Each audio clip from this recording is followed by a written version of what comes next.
Today we're going to be talking about Lewis Hamilton.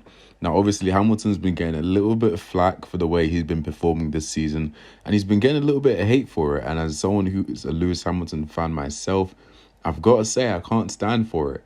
That being said, I'm going to try and be as unbiased as I can, but let's see if Lewis Hamilton really has lost it. I mean, that's what everyone has been saying. But to start this off, I want to talk about George Russell for a second, because obviously, if George Russell's getting P15 and P14 and P13 every single race, then no one will be saying Lewis is underperforming and washed. In fact, they'll be saying quite the opposite. Now, to be very specific, he got P5, P6, DNF, P7, and P6. And to contrast that with what Lewis has, he has a P7, a P9, a DNF, a P9, and a P9, with one DNF apiece. Now, on the surface, George Russell is, in fact, out-qualifying Lewis Hamilton. But at the same time, this isn't like a vast gap where Lewis is completely washed. I mean, the difference between P5 and P7 every single race means they're not in the same position. I would definitely give you the fact that P5 is definitely better to be in than P7. But it's not like George Russell is getting podiums and Lewis Hamilton's getting P9 every single race. In fact, Lewis Hamilton has been the only person out of the Mercedes duo to finish in the top two, or that be a sprint race. So it does make you ask, why is Lewis getting the hate that he does? Now, this is for what I think is two reasons. One is because Lewis Hamilton is Lewis Hamilton. He's meant to be one of the greatest of all times. And with that territory comes the criticism. You don't get to essentially call, I know he doesn't outright call himself the greatest of all time, but I'm sure to himself he would say he is the greatest of all time.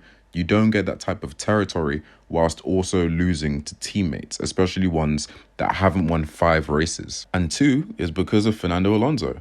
Fernando Alonso is in his 40s. And by all stretches, I don't think there's a single Formula One fan today that would argue Fernando Alonso is not still world championship material. Fernando Alonso, apart from maybe Fangio, is probably the oldest driver to genuinely still look like he could beat the young, feisty people at his older age bracket. And it is genuinely scary to see. This man is a beast, and he is redefining what it means to be quick. But let's not forget that when Michael Schumacher was around Fernando Alonso's age, respectfully, Michael was done. He was finished. He was getting destroyed by Nico Rosberg, and it didn't look like he had a fight for a championship left in him.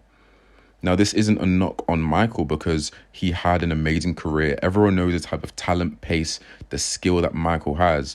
But it is to say that Fernando Alonso is essentially pushing the boundary of what it means to be a great. And I know Fernando only has 2 championships, but he is a great of Formula One. That is pretty obvious. And so when you have Lewis, who hasn't been beating George, the comparisons are there when you have one driver that is going to go into Ferrari and have a potentially championship contending car with Adrian Newey. We're going to get onto that a bit later. And you have Fernando Alonso, who's going to be at Aston Martin, and you really don't know whether he will ever have a true championship contending car ever again. And this has bred a lot of hate and disdain for Lewis Hamilton. Lewis Hamilton, I put out a post essentially saying that Lewis Hamilton has had one of, I don't want to say the luckiest careers, but he came into Formula One in a top level car. He then stayed in that car, and he only really went into a lower car when in that 2011 to 12, 13 stage where McLaren were declining and Mercedes were rising. And from 2014 onwards, we know the story. And so Lewis hasn't really had those down periods like Fernando has, or like basically any other driver on the grid has, that their car just isn't good enough. I mean, until 2022, Lewis had literally won in every single year that he raced in.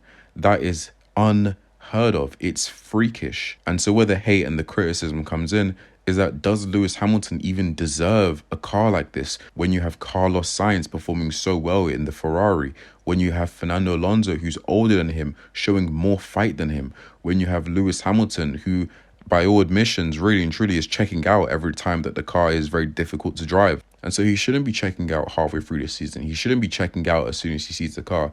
He should be giving his all from the second the season starts until the second the season is over. Because 1, he's the greatest of all time. And 2, they are paying him a lot of money to do so. But since we are talking about the car, let's talk about the car. The car isn't that great, we know this. Mercedes, in my eyes, have had a very steady decline, and really and truly, it's been noticeable, but it's been disguised very well. In 2020, Mercedes had the fastest car, the W11, what I would consider the fastest car of all time. I'm sure everyone will consider that the fastest car of all time as well. Now, in 2021, I know some people may want to fight me on this, but they did have the second best car. The only reason they got the constructors is because Perez was so inconsistent despite his miracle defenses every now and then. He was very inconsistent. And so they managed to take the constructors with the second best car.